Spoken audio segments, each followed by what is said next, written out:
सुनो SSC aspirants, क्या हाल है। अगर सरकारी कुर्सी का सपना है तो गोवा के बीच छोड़कर सप्त सिंधु की सातों नदियों पे फोकस करो, क्योंकि सिलेक्शन का रास्ता यहीं से निकलता है। आर्यंस कहां से आए? मैक्स मुलर अंकल कहते हैं सेंट्रल एशिया। और जब तक सरकारी एग्जाम ये मानता है, हमारे लिए वही यूनिवर्सल ट्रुथ है।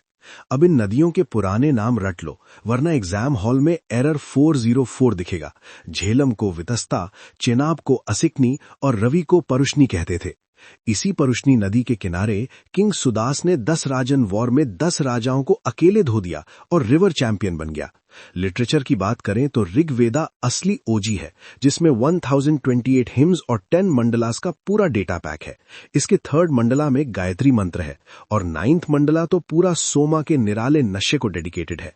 10th मंडला के पुरुषा सूक्त ने हमें वर्ण सिस्टम दिया, जो स्टार्टिंग में तुम्हारे काम पे था, नेपोटिज्म पे नहीं। म्यूजिक लवर्स के लिए समवेदा एंशिएंट स्पॉटिफाई है और यजुर्वेदा रिचुअल्स की मैनुअल है, जिसके शुक्ला और कृष्ण 2 वेरिएंट्स आते हैं।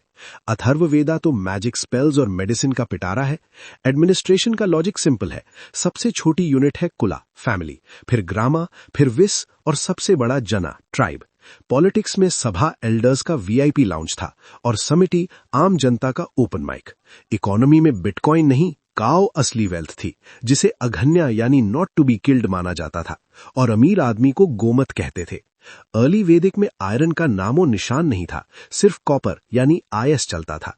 विमेन स्टेटस टॉप लेवल था, जहां लोपा मुद्रा और घोषा जैसी स्कॉलर्स लेवल 100 पे थीं। लास्ट में याद रखना, हमारा नेशनल मोटो सत्यमेव जयते मुंडका उपनिषद से लिया गया है। तो भाई, ये था वैदिक एरा। पढ़ लो, वरना अगले जन्म में भी सिलेबस ही रटते रहोगे।